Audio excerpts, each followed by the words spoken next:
Finaliza la fase hexagonal en el área de CONCACAF y hoy analizaremos en las lecturas del balón cómo podemos resumir selección a selección lo dado en esta clasificatoria.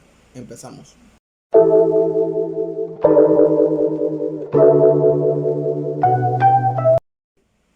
Bienvenidos una vez más a las lecturas del balón. En esta ocasión, como indiqué, finaliza la fase hexagonal del área de CONCACAF, un hexagonal que, como lo indiqué al principio, creo que prometió. Fue para mí una de las eliminatorias más complicadas en lo que llevamos de años visualizando la confederación del norte, Centroamérica y el Caribe. Yo creo que la verdad los resultados para algunos sorpresivos, es cierto que para otros creo que era lo que se veía en papel. ¿Cómo haremos este video bien? Analizaremos selección a selección por sus posiciones como lo hemos hecho en anteriores videos, pero en esta ocasión daremos una puntuación final dado el recorrido que hicieron en las eliminatorias y para mí cuál fue el mejor jugador por cada selección de las que participaron en esta hexagonal. Y empezamos con la líder, Canadá. Iniciemos con Canadá.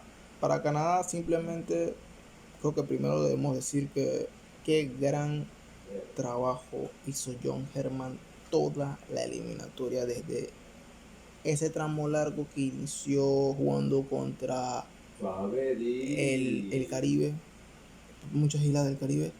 Creo que desde ahí se vio una Canadá bastante sólida que al final refrenda ese trabajo en la hexagonal final.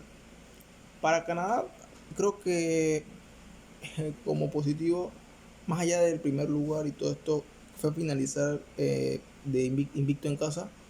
Solo uno de esos partidos no fue victoria, que fue en el empate en Honduras en el principio de hexagonal. También creo que vimos una selección bastante interesante, dado que a principio de año, dado la ausencia de Alfonso Davies, era una incertidumbre cómo Canadá iba a afrontar los últimos partidos, y creo que los afrontó de una manera bastante impresionante, lo que demuestra que John Herman tenía pensado cómo era jugar. Canadá podía jugar con Davies y sin Davies, que creo que al final se ven los resultados. Es cierto que en esta ventana no fue una ventana, la verdad, bastante, me puede decir irregular un poco, porque consiguieron 3 puntos de 6, de 9 posibles, 3.9 posibles. Pero el trabajo estaba hecho. Tenía que conseguir un punto para clasificar al mundial. El trabajo estuvo hecho. Finalizan primeros. Un equipo que la verdad, línea por línea, excelente, con bastantes jugadores que lograron salir de la MLS, como fue el caso de Richie Laryea, Tajon Buchanan, que al final emigran al fútbol europeo. Si me preguntan qué clasificaciones podríamos dar a Canadá, dado lo que vimos tanto en la fase larga de antes de la hexagonal y la hexagonal per se, creo que la calificación es 10. Creo que como un detalle a señalar, que creo que no puede dejarse de lado, fue que a Canadá al final sí se le complicó mucho el área de Centroamérica. Solo consiguió 2 victorias y 2 derrotas, lo que demuestra un poco lo complicado que iba a ser esta fase para el equipo de la hoja de Maple. Y al final se vio, qué curioso que las 2 derrotas fue contra esa parte final de Centroamérica, ya que si hacemos el tramo de Norteamérica hacia abajo, hacia Centroamérica, los últimos 2 países centroamericanos son Costa Rica y Panamá, por lo que al final no pudieron conseguir las victorias. Yo, como mejor jugador de Canadá, no me quedo con Alfonso Davies. Para mí es un jugador que fue bastante más determinante que Alfonso, que fue Kyle Irving, 13 goles en esta eliminatoria, el máximo goleador de toda la eliminatoria contando hexagonal y fase previa. No hay mucho que agregar y esperamos cómo afronta Canadá después de más de 30 años sin estar en una Copa del Mundo, volver a Qatar y volver a una cita mundialista. Seguimos con el Tri que finaliza segundo con la misma cantidad de puntos que México, que Canadá, 28 puntos. un México que la verdad fue un equipo muy parecido a lo que hemos visto en otras eliminatorias, la verdad. No es que haya cambiado demasiado el equipo mexicano. Como un aspecto que me sorprendió bastante de México, y creo que lo vine demostrando desde la hexagonal pasada que diga. Creo que es el tema del Estadio Azteca, que es que a mi parecer en esta ocasión pesó poco, la verdad, porque vimos unas selecciones bastante atrevidas dentro de el coloso de México. Unas selecciones como Canadá, como Estados Unidos, que hicieron grandes partidos y lograron llevarse un punto. Otras como Jamaica y Panamá, que lo que tuvieron a México cerca de conseguir un punto, pero al final no les alcanzó. Y al final México solo muestra la superioridad dentro de esta octagonal en casa contra Honduras y contra El Salvador. Para Tata Martino es cierto que cierto sector de la prensa no está conforme con su trabajo. Para mí parece que Tata cumple, se lleva al mundial. Va a ser un poco un punto, el último que indique el Azteca, un punto que ya se verá en otras eliminatorias, ya que México no volverá a jugar eliminatorias hasta 2032, claro, sí, 2030 sí, 2030, que será el próximo mundial. Como aspecto, como nota le doy a México un 8, un 8.5, porque me parece que quedaron cosas a deber. Por ejemplo, ¿cuál es el lateral por izquierda titular de México? ¿Cuál es el lateral por derecha titular de México? ¿Quién será la pareja de centrales? De mediocampo hacia arriba, yo voto claro. Pero en la media, en esa saga defensiva, me quedo con muchas incertidumbres. Y como mejor jugador de México, fue complicado, la verdad. No hubo alguien que resaltara el molde. Y me quedo con Héctor Herrera. Creo que Héctor, y una mención honorífica también a Edson Álvarez. Creo que sin esos dos jugadores no se entiende mucho el funcionamiento de lo que quería dar el Tata. Y creo que para México, como dije, antes de llegar a Qatar, tiene que resolver esas dudas. ¿Quién serán los centrales, titulares? A mi parecer se espera a que sea Johan Vázquez. Quizás con César Montes, a mí la verdad me convence esa pareja de centrales. O por qué no probar una línea de 3 con Edson Álvarez un poco más retrasado. O quizás ver a un Néstor Araujo quizás acompañándolos. Pero quedan muchas dudas para resolver para el equipo mexicano. Y esperamos que en este mundial sea llegue ese tan ansiado quinto partido. Que yo creo que México, si hay un punto donde puede romperlo, es este. Seguimos con Estados Unidos. Estados Unidos vuelve a una Copa del Mundo después de ese fracaso rotundo en no ir a Rusia 2018. Creo que la selección estadounidense no podía faltar en esta cita mundialista, la verdad. Creo que una generación de oro como la que tiene Estados Unidos merecía estar en ese mundial y al final lo han conseguido. Creo que lo conseguido por Greg Berhalter ha sido una clasificatoria bastante convincente en ciertos aspectos, ya que vimos una selección estadounidense que probó bastantes jugadores. Usualmente esto se veía anteriormente, pero se veía en posiciones que usualmente Estados Unidos tenía complicaciones. Por ejemplo, usualmente siempre seleccionaban los defensores centrales, los laterales, y al final esos cambios de entrenador que también siempre tenían constantemente, al final un poco variaba lo que eran las convocatorias, a su vez las alineaciones.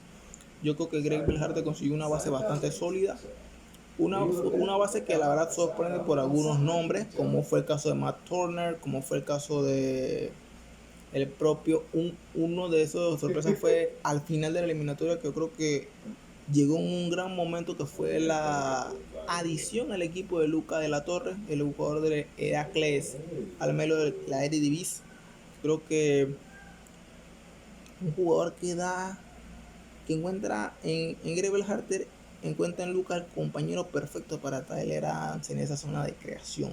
Un mixto que engloba todo: gran salida, posicionamiento, recuperación, lo que demuestra un poco la formación que tuvo este jugador, ya que este jugador se formó gran parte de su Su etapa formativa mucho tuvo que ver, o gran parte fue en el Fulham de la primera división inglesa o segunda división, ya que el Fulham alternaba en esas divisiones. La verdad, una eliminatoria bastante buena para Estados Unidos. Le doy un 8.5 por un detalle que no se puede dejar pasar. Los partidos de Centroamérica se le complicaron un mundo a Estados Unidos. Posiblemente no hubiera ganado ningún partido en Centroamérica. Todo el mundo sabe la gran remontada que tuvo ante Honduras, y si esa remontada no se hubiera dado, Estados Unidos hubiera perdido todos los partidos en Centroamérica, o no hubiera ganado, ya que empataron El Salvador, no hubiera ganado ningún partido en Centroamérica. Dato que no se puede dejar escapar, y que al final es un punto que creo que Greg Berhalter sí tiene que darle a los jóvenes, ya que aparte solo se ganó un partido de visitante, solo se ganó en Honduras. En México fue un empate y en Canadá fue una derrota. Solo ganaron un partido de visitante, cumplieron como local, perfectísimo, pero solo ganó uno como visitante, y creo que es un punto que no se puede dejar escapar. Le doy un 8.5 por ese pequeño detalle. Y como mejor jugador no puede ser otro más que Christian Pulisic. Mención de honor creo que a Matt Turner, que ha sido una de esas irrupciones increíbles de la selección de las barras y las estrellas, y obviamente Tyler Adams siendo ese pulmón en el medio campo. Creo que sin Tyler Adams tampoco se entiende mucho de esto de Estados Unidos, y hay que ver, hay muchas expectativas con esta selección hacia Qatar. Creo que hay que tener un poco de mesura, son chicos muy jóvenes, y hay que ver cómo afronta el equipo estadounidense este regreso a una cita mundialista. Seguimos con una de las selecciones que la verdad creo que si vemos este final de tramo de octagonal, dio una cátedra de cómo finalizar una eliminatoria. No es nada más que Costa Rica. Costa Rica logra en esta última ventana conseguir 9 puntos de 9 posibles. En la anterior logra 7 de 9, si no estoy mal, viendo una cátedra como tiene que finalizarse una eliminatoria el señor Luis Fernando Suárez. No hay mucho que agregar en ese sentido, ya que la jerarquía de Costa Rica se demuestra en esta fase final. Creo que muchos de lo que vimos de Costa Rica, o este puesto que obtienen del repechaje de Costa Rica, no se entiende sin esa sólida defensa, un Keylor Navas pletórico en muchos partidos. Creo que la defensa, como prioriza en los partidos en casa, solo que Costa Rica solo perdió un partido en casa, que fue contra México, que a principio de eliminatoria, donde veíamos una Costa Rica bastante, ¿cómo decirlo?, bastante irregular, pero que al final se consigue encontrar esa vuelta, esa tuerca. Creo que uno de los factores principales de Costa Rica, creo que al final fue la delantera, que quizás no encontraron el delantero de juego. Al final de la eliminatoria sí lo encuentran con Contreras, siendo un jugador bastante importante y que se tiene que considerar para futuro, obviamente ya futuro inmediato, repechaje y lo que venga con esta selección costarricense. Aparte, creo que como nota un 8.5 igual que Estados Unidos, ya que yo creo que Costa Rica no falló mucho en muchos partidos, porque se sigue viendo un equipo sólido. Todavía vimos cómo un equipo que prioriza el orden táctico da frutos. También vimos cómo los chicos jóvenes aprenden un poco de esas gran veteranías de Keylor Navas, Celso Borges, Brian Ruiz, que allá al final creo que esta será su último baile dentro de lo que es esta selección, a no ser que Keylor Navas decida jugar un poco más, ya que con los porteros un poco más se puede extender un poco más la carrera. Y hablando de Keylor Navas, para mí Keylor Navas para mí fue el mejor jugador de Costa Rica. No se entiende un poco tal vez este puesto de repechaje sin la figura del cartero del Paris Saint-Germain, Y esperemos cómo llega Costa Rica al repechaje. Yo espero que a los ticos den una gran representación y espero verlos en Qatar. Y si llegan a clasificar en ese repechaje contra Nueva Zelanda, mucho tendrá que ver la jerarquía y ese factor defensivo que tiene esta selección costarricense. Seguimos con Panamá. Es un poco complicado hablar de Panamá. Yo siendo panameño, la verdad, es un poco complicado cómo nos quedamos fuera, dando una gran eliminatoria, la verdad. Creo que al final, si nos podemos quedar con lo positivo, unos 21 puntos que la verdad son muchos, considerando que en la hexagonal pasada solo con 14-13 puntos nos valió para ir a un mundial, excepto que ahora con la octagonal se sumaban más partidos, pero al final 21, creo que en muchas partes del mundo en la que se juega por puntaje era una cantidad de puntos idónea para clasificar hacia el mundial. Creo que queda como aprendizaje bastantes cosas para los dirigidos por Thomas Christiansen. Una de esas preguntas que ronda el ambiente, si se va a quedar Thomas Christiansen. Yo, si fuera la Federación de Fútbol de Panamá, me quedaría con Thomas Christiansen. Creo que ha dado un giro necesario a lo que exige el fútbol actual. Una selección que juegue bien, que en caso tal debe mejorar ciertos aspectos como el defensivo y el cerrar partidos, que al final solo se lo considera tener más minutos o tener más torneos con esta selección, que no es fácil jugar eliminatorias no es jugar una competición como una liga per se. Aquí se tiene que ganar o ganar, aquí no hay margen de error prácticamente. Y de lo positivo de la última ventana, se le gana a Canadá, una selección que la verdad fue muy difícil de batir. Y me quedo también con los debuts en eliminatoria por parte de Jorge Gutiérrez, José Córdoba y Víctor Medina, porque era más que necesario. Jugadores que la verdad rindieron a un gran nivel, los tres. Víctor quizá tuvo menos minutos que José y Jorge, pero Víctor entró muy bien en su partido ante Estados Unidos, pese a que entró con un 4-0, quizá en Estados Unidos un poco más relajada, pero al final el chico de esa prisa logra mostrarse, logra ser ese jugador con ese que le gusta encarar, que es un jugador muy pícaro. Pero viendo lo positivo también, se termina invicta en casa. Un factor muy importante. 17 partidos invictos de local suena fácil decirlo, pero no lo es. Creo que se puede malinterpretar o se puede decir, pero empatamos con Honduras. No, Honduras es un rival complicado siempre, sea en el factor que sea.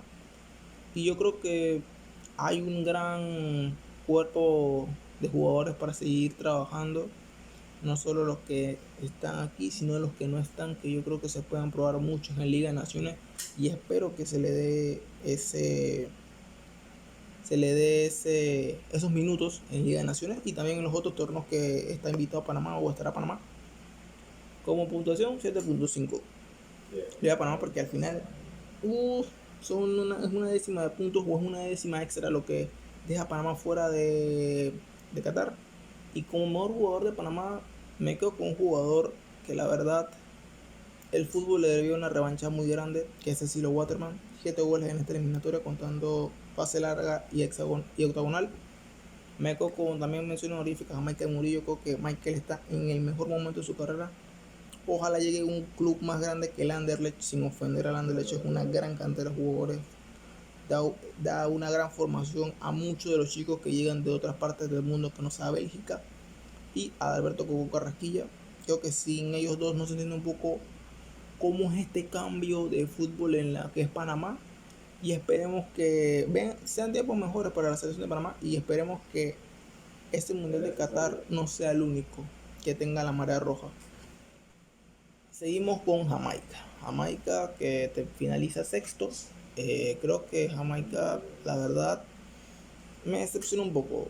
Considerando lo que esperábamos de la selección de los Reggae Boys, creo que decepciona un poco dado la alta expectativa que generaba que Jamaica iba a tener a bastantes jugadores del fútbol inglés. creo que una expectativa bastante alta que al final se cumpla a medias, porque yo creo que hubo jugadores que faltaron y hubo jugadores que llegaron. La verdad que es más que interesante. También es una selección que me mata, que tiene un gran material humano, que veremos ojalá veamos una mejor Jamaica que la que vimos. Otro detalle que también debo decir de Jamaica es que tampoco ellos cambiaron de entrenador. No vi una diferencia tan grande con lo demostrado con Theodore Whitmore y con Paul Hall como entrenadores. La verdad no noté un cambio, la verdad, muy significativo. Lo que sí puedo decir que quizá Paul Hall sí, ¿cómo puedo decirlo? Sí demostró cierto carácter en los partidos como local. Solo eso, la verdad creo que no hay otros detalles a extender, dado lo que demostró el entrenador. Un aspecto que yo creo que es el más relevante para Jamaica, y no solo para Jamaica, para las selecciones del Caribe, es que por primera vez desde el 2006, una selección de esta parte del mundo no termina como última de la fase de hexagonal o octagonal de CONCACAF. Desde Trinidad y Tobago, cuando Trinidad y Tobago logra ir al Mundial de Alemania en 2006, no veíamos una selección pasar de no estar de último lugar. Y yo creo que es un paso bastante importante para Jamaica y que no puede quedarse afuera. Y como puntuación a Jamaica le doy un 6. Yo creo que navegó una irregularidad y creo que, como dije, la expectativa era muy alta. Y como mejor jugador fue un poco complicado, la verdad, pero me quedo con Michael Antonio. Creo que el jugador del West Ham fue determinante en ciertos partidos y demostró que su calidad está a otro level de lo que vemos usualmente en la CONCACAF y usualmente en los equipos del Caribe en la parte de la delantera. Y siendo quizá la delantera el lado más completo que tiene la selección jamaiquina, dado que menciones honoríficas se lo doy a Andre Gray y a Shamar Nicholson. Es cierto que Shamar Nicholson faltó en esa fase final de eliminatoria, pero qué puedo decir, creo que se dio un gran trabajo en esa parte del campo, pero para Jamaica queda mucho por trabajar. Creo que hay un gran cuerpo, un gran material humano, y yo creo que si se sigue convenciendo a ese jugador de raíces inglesas o ese jugador que juega en el fútbol del sistema inglés, sea Premier League, Championship, League One o League Two, quizás veamos una selección bastante competitiva. La verdad que dará batalla para la próxima eliminatoria. Seguimos con El Salvador. La selección salvadoreña creo que a mi parecer superó las expectativas. Dirán, ¿cómo que superó las expectativas siendo penúltimo? A mi parecer 10 puntos creo que no era algo que negociaban bastantes periodistas, bastante prensa, tanto extranjera como salvadoreña, a la hora de ver este equipo, un plantel bastante joven que mostró en toda la eliminatoria siendo un rival bastante reñido. Si vemos, solo un equipo le pudo ganar por más de 3 goles a El Salvador, que fue Canadá. Ningún otro equipo pudo marcarle más de 3 goles. Ningún otro. Siempre fue un 2-1, un 2-0, fueron resultados, un 1-0 fueron resultados bastante parejos que fueron derrotas para El Salvador. A mi parecer, creo que Hugo Pérez cumple con el objetivo principal: crear una base para la próxima eliminatoria del Mundial de 2026. Creo que se cumple. Un equipo bastante joven que necesitaba experiencia y la ha adquirido.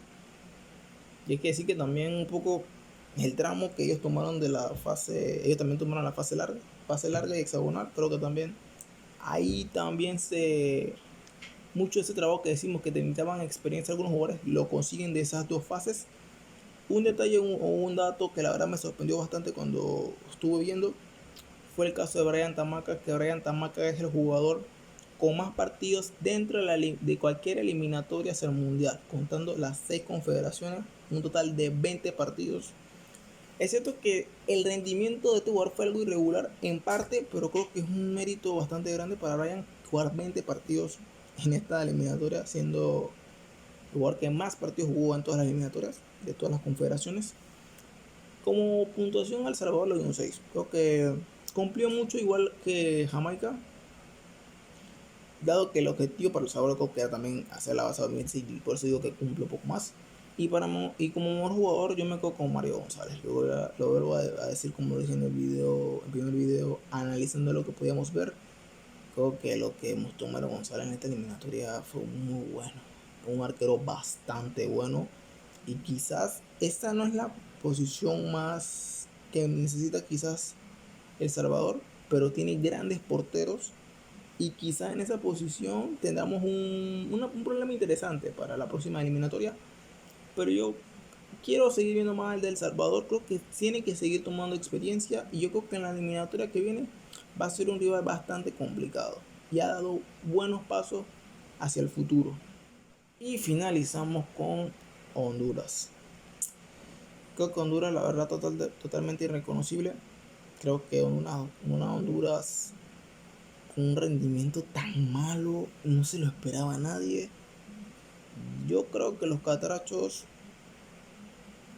no, no es que no se explica lo que pasó, no se explica el desastre dentro de esta eliminatoria, creo.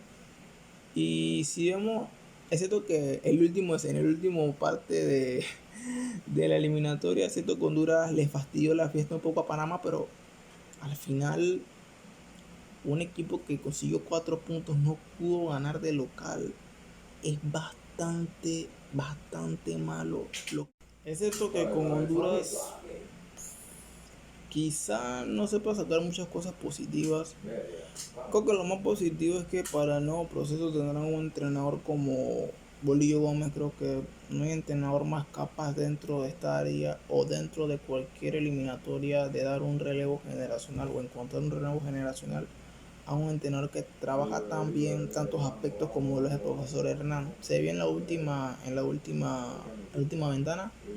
Creo que lo que se está haciendo con Honduras es bastante interesante. Jugadores como Wesley Decas, Daniel Maldonado, el propio Edwin Rodríguez, que entró en ese segundo tiempo de Panamá. Creo que él fue el que cambia un poco el partido, sumando al talento que tiene arriba, que sigue siendo una delantera bárbara la que tiene Honduras.